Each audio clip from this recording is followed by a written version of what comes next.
Halo teman-teman, berjumpa lagi dengan saya Brother Phil. Kembali kita akan menanggapi Donditan. Dalam video kali ini Donditan sedang membandingkan Yesus dengan Rasul Paulus. Sebelum kita tanggapi, kita saksikan videonya berikut ini.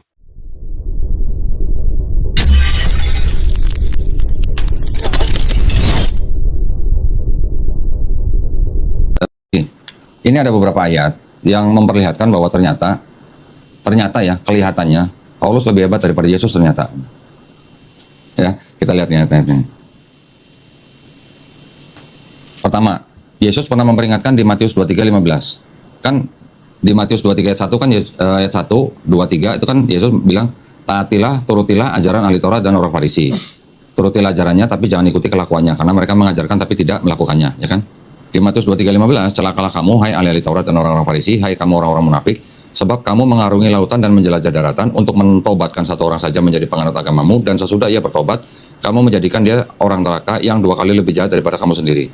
Di sini Yesus memperingatkan atas ahli-ahli Taurat dan orang-orang Farisi. Sedangkan Paulus berpendirian orang Farisi di Filipi 3 ayat 5, dan juga Paulus juga ahli Taurat, Filipi 3 ayat 6. Ya, ini peringatan dari Yesus nih. Hati-hati terhadap ahli-ahli Taurat dan orang-orang Farisi, sedangkan Paulus adalah orang yang berpendirian orang Farisi dan dia juga adalah ahli Taurat. Oke. Kita berhenti sejenak. Barusan kita menyaksikan bagaimana Dondita membandingkan pernyataan Yesus di mana harus berhati-hati dengan ajaran orang Farisi dan ahli Taurat.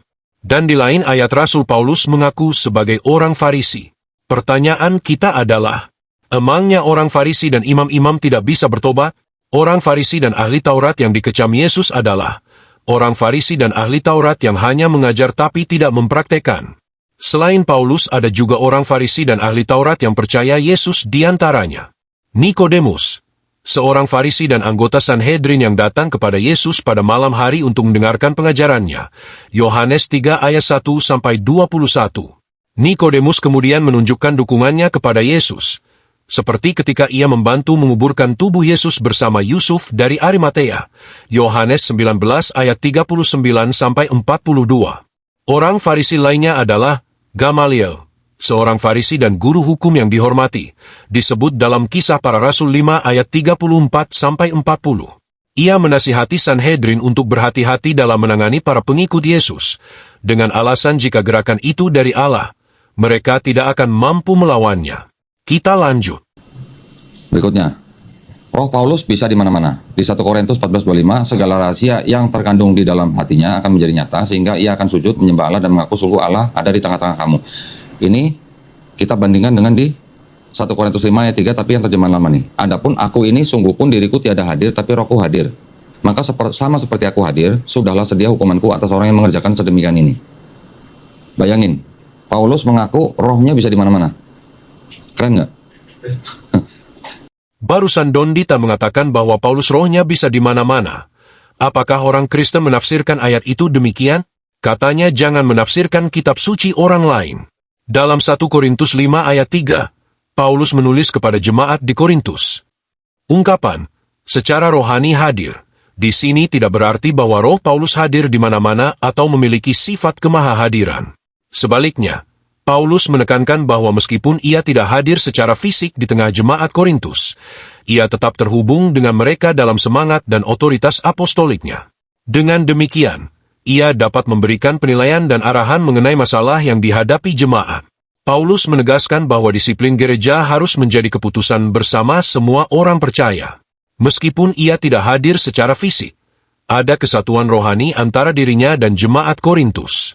Dengan demikian, Roh Paulus tidak hadir di mana-mana, tetapi melalui hubungan rohani dan otoritasnya sebagai rasul, ia dapat memberikan bimbingan dan keputusan kepada jemaat, meskipun ia tidak hadir secara fisik di tengah-tengah mereka. Kita lanjut. Ya. Yang ketiga, Paulus juga memiliki roh Allah. Yesus di Lukas 4:18, terjemahan lama, roh Tuhan ada di atasku. Sebab ia sudah mengurapi aku, akan memberitakan kabar kesukaan kepada orang miskin, dan menyuruhkan aku mengabarkan kebebasan bagi orang yang tertawan, dan menyembuhkan penglihatan orang buta, melepaskan orang-orang yang tertindih. Di Paulus 1 Korintus 7:40, terjemahan lama juga, tetapi pada pemandanganku ia lebih senang jikalau ia tinggal sebagaimana memang ada. Maka pada pikiranku bahwa aku juga ada roh Allah. Ya, kalau Yesus bilang ada roh Tuhan di dalam Yesus, Paulus juga mengaku juga ada roh Allah gitu. Berarti seperti ingin menyamakan gitu ya. Kembali lagi Donditan asal nafsir senak udelnya. Roh Allah tidak hanya pada Paulus, tapi pada semua orang yang percaya. 1 Korintus 3 ayat 16. Tidak tahukah kamu, bahwa kamu adalah bait Allah dan bahwa roh Allah diam di dalam kamu? Bahkan dalam perjanjian lama juga dikatakan begini. Yehezkiel 36 ayat 26 dan 27. Kamu akan kuberikan hati yang baru, dan roh yang baru di dalam batinmu, dan aku akan menjauhkan dari tubuhmu hati yang keras, dan kuberikan kepadamu hati yang taat. Rohku akan kuberikan diam di dalam batinmu, dan aku akan membuat kamu hidup menurut segala ketetapanku, dan tetap berpegang pada peraturan-peraturanku dan melakukannya. Jadi, tanpa Roh Kudus kita tidak akan bisa menurut segala ketetapannya. Kita lanjut. Berikutnya, Paulus juga berkuasa mengampuni dosa. Lukas 5:24. Tetapi supaya kamu tahu bahwa di dunia ini anak manusia berkuasa mengampuni dosa. Ini ayat sering dipakai oleh Kristen bahwa Yesus itu Tuhan karena Yesus berkuasa mengampuni dosa. Ya. Berkatalah ia kepada orang lumpuh itu, kepadamu kukatakan bangunlah, angkatlah tempat tidurmu dan pulanglah ke rumahmu. 2 Korintus 2 ayat 10 TB. Sebab barang siapa yang kamu ampuni kesalahannya, aku mengampuni juga. Sebab jika aku mengampuni, seandainya ada yang harus kuampuni, maka hal itu kubuat oleh karena kamu di hadapan Kristus. Nah, ini ada pertanyaan aja yang kuning nih. Jika Yesus berkuasa mengampuni dosa, kenapa Yesus harus bunuh diri? Tahu nggak maksudnya? Paham ya? Kan Kristen bilang Yesus mati, atau Paulus yang bilang nih ya, Paulus yang bilang bahwa Yesus mati di atas kayu salib untuk menebus dosa manusia. Padahal Yesus berkuasa mengampuni dosa. Kalau berkuasa mengampuni dosa, kenapa dia harus mati di atas kayu salib itu? Itu pertanyaannya. Itu pertanyaan penting nih. Ayatnya sudah ada. Barusan Donditan juga mengatakan bahwa Paulus bisa mengampuni dosa sama seperti Yesus. Donditan lupa dengan kuasa siapa Paulus dan rasul-rasul bisa mengampuni dosa. Mari kita baca. Yohanes 20 ayat 21 sampai 23. Maka kata Yesus sekali lagi, damai sejahtera bagi kamu. Sama seperti Bapa mengutus aku, demikian juga sekarang aku mengutus kamu. Dan sesudah berkata demikian, ia mengembusi mereka dan berkata, terimalah Roh Kudus. Jikalau kamu mengampuni dosa orang, dosanya diampuni, dan jikalau kamu menyatakan dosa orang tetap ada, dosanya tetap ada. Lalu selanjutnya Donditan bertanya, ngapain Yesus mati di salib kalau dia bisa mengampuni dosa? Karena dia yang menebus orang dengan kematiannya, makanya dia bisa memberi jaminan untuk mengampuni dosa orang. Oke. Mujizat Paulus lebih hebat dari Yesus. Di Matius 9 ayat 20-22. Pada waktu itu, seorang perempuan yang sudah 12 tahun lamanya menderita pendarahan, maju mendekati Yesus dari belakang dan menjamah jubah-jubahnya, jubah Yesus maksudnya. Karena katanya dalam hatinya, kata perempuan itu, asal ku jamah saja jubahnya, jubah Yesus, aku akan sembuh. Tetapi Yesus berpaling dan memandang dia serta berkata, teguhkanlah hatimu, hai anakku, imanmu telah menyelamatkan engkau. Maka sejak saat itu, sembuhlah perempuan itu. Ya, perempuan yang menderita, apa itu? Perempuan yang menderita pendarahan sembuh memegang jubah yang sedang dipakai oleh Yesus. Ya, jadi ada perempuan sedang sakit pendarahan memegang jubahnya Yesus yang lagi dipakai, sembuh. Ya. Kisah Para Rasul 19:11-12. Oleh Paulus, Allah mengadakan mujizat-mujizat yang luar biasa. Bahkan orang membawa sapu tangan atau kain yang pernah dipakai oleh Paulus dan meletakkannya atas orang-orang sakit, maka lenyaplah penyakit mereka dan keluarlah roh-roh jahat. Jadi orang-orang sakit diletakkan sapu tangan atau kain yang pernah dipakai Paulus sembuh. Lebih hebat mana? Ya. Yesus dan Paulus lagi nih membangkitkan orang mati. Yohanes 11 41-44. Maka mereka mengangkat batu itu, lalu Yesus menengadah ke atas dan berkata, Bapa, aku mengucap syukur kepadamu karena engkau telah mendengarkan aku. Aku tahu bahwa engkau telah selalu mendengarkan aku. Tetapi oleh karena orang banyak berdiri di sini mengelilingi aku mengatakannya supaya mereka percaya bahwa engkaulah yang telah mengutus aku. Yesus saja masih ngaku utusannya. Dan sesudah berkata demikian, berserulah ia dengan suara keras, Lazarus, marilah keluar. Maka orang yang telah mati itu datang keluar, kaki dan tangannya masih terikat dengan kain kapan, dan mukanya tertutup dengan kain peluh. Kata Yesus kepada mereka, bukalah kain-kain itu dan biarkan ia pergi. Ini peristiwa yang dianggap Yesus membangkitkan Lazarus ya.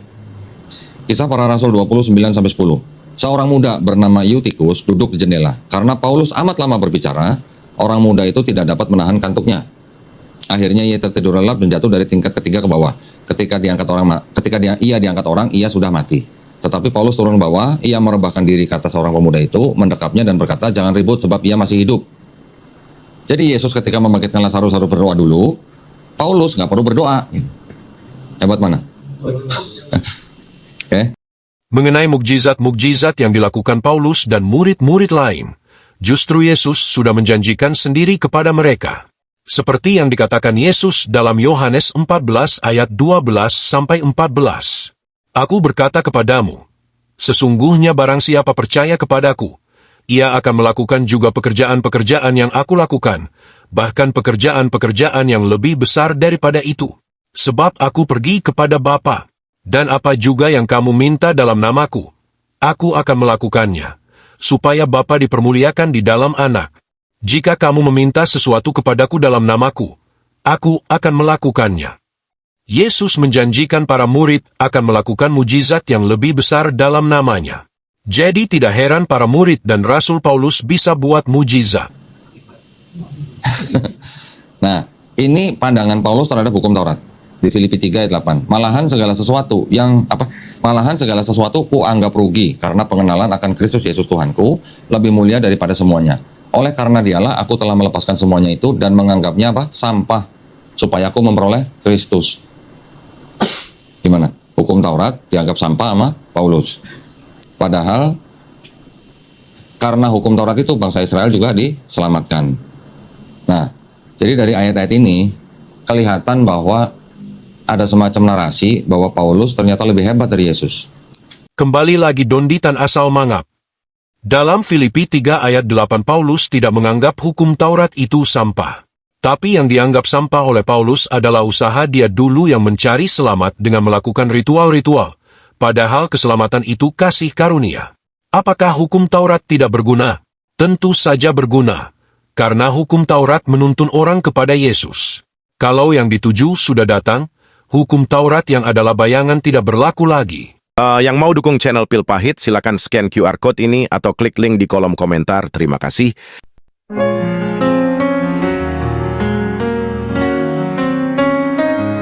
Janganlah hendaknya kamu khawatir tentang apapun juga. Nyatakanlah dalam segala hal keinginanmu kepada Tuhan dalam doa dan permohonan dengan ucapan syukur. Segala perkara dapat kita tanggung di dalam Dia yang memberi kita kekuatan. Bersukacitalah senantiasa dalam Tuhan. Sekali lagi ku katakan bersukacitalah. Tuhan kita akan memenuhi segala keperluanmu menurut kekayaan dan kemuliaannya dalam Kristus Yesus. Dimuliakanlah Allah dan Bapa kita selama-lamanya. Amin. Segala perkara dapat kita tanggung di dalam Dia yang memberi kita kekuatan. Bersukacitalah senantiasa dalam Tuhan. Sekali lagi ku katakan bersukacitalah.